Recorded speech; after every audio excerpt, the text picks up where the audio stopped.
Darius Gibbs, fashion designer extraordinaire. Let's talk turkey. We're live here at the Samsung Experience. This is the Monday Night Football Party from the Brewer Sports International Group and the Jack Brewer Foundation, jackbrewerfoundation.org. And we're broadcasting live thanks to the Teradek Cube here from the event. This is exclusive, unprecedented access here at the Time Warner Center in New York City. So getting back to talking turkey. Here's my question, my man. You design clothes for men. Yes. What are you doing to change the business and to do something different? Well, actually, what I'm doing is I'm doing something different that most of the stores and most of the designer clothing doesn't have it, you know. So what I did, I put all this urban clothing, streetwear into a very contemporary lines and much more cleaner and a very edgy look, wearable by everybody.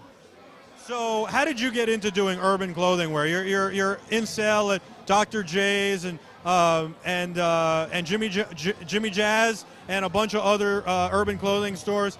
You're in some other department stores. But how did you get into doing urban clothing to begin with? Well, actually, fashion is my DNA. It's run into my DNA. I've been doing this fashion industry for a while. Where are you from?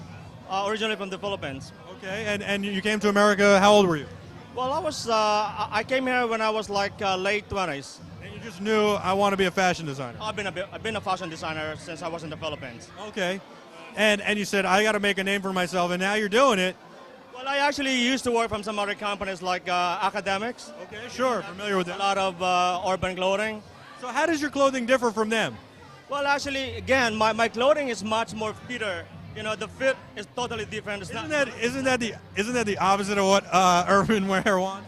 Well, actually, a lot of people right now, they're very self and body conscious right now. They want it to look good with their body. So most of the people, like especially in New York, they go to the gym almost every day. They want it to look good. They want it to look very savvy to everybody, especially the ladies. So right now, what I did, I designed an urban clothing which is well fitted that will define their body.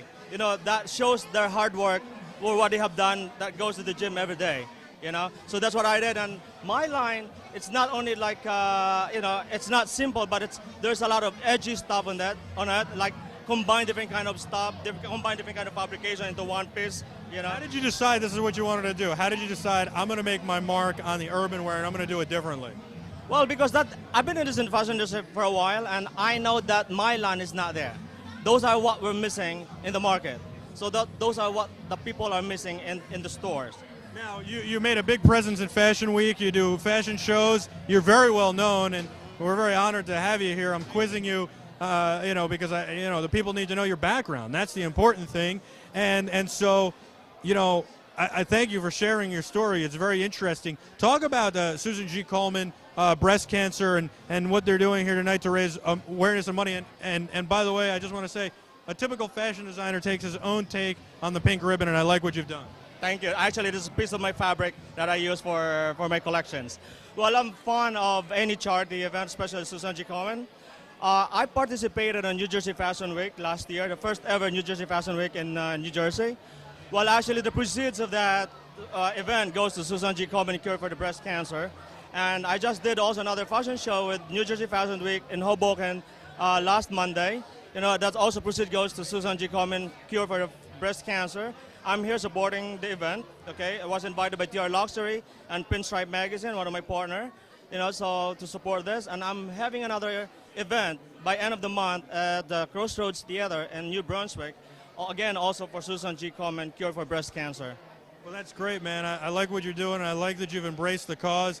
People can find you at Jimmy Jazz. They can find you at Dr. J. Where else? Gatsby stores in Puerto Rico. There's a lot of specialty stores and special boutique stores all nationwide. Wherever you want to go, Chicago, Nashville, Tennessee, Florida, Boston, you know, New York. You can find them everywhere. You know, it's all over the place right now. Great. Well, thank you so much. I really appreciate your time. I wish you the best of luck, continued success. All right, thank you very much. Thank you. Thank you for what you're doing here tonight. I'm Michael Artsis, live from the Brewer Sports International Monday Night Football Party, here raising money for the Susan G. Komen Foundation. We're going to get some athletes up here in just a few moments, so stay with us. We're broadcasting live thanks to the Teradek Cube Teradek.com. It's really, really, really an amazing device. I can't tell you enough about it. And the same thing with the Clear Spot from Clear Wireless that's giving us internet access to allow us to stream live. This is the Clear Spot. Before the night is over, we will show you the Teradek Cube. It's so small it goes on the top of the camera, and it fits in the hot shoe mount, and we can still have a light, and we can still have our microphone mounted as well. So I want to thank you for watching and staying with us. We're about halfway through. Monday Night Football is on. We are here, and we're going to take you through the rest of the night. I want to thank Andy Shum, my producer, and Peter Poon, who is working the camera like a madman. We'll be back right after this. I'm Michael Artsis. Stay with us.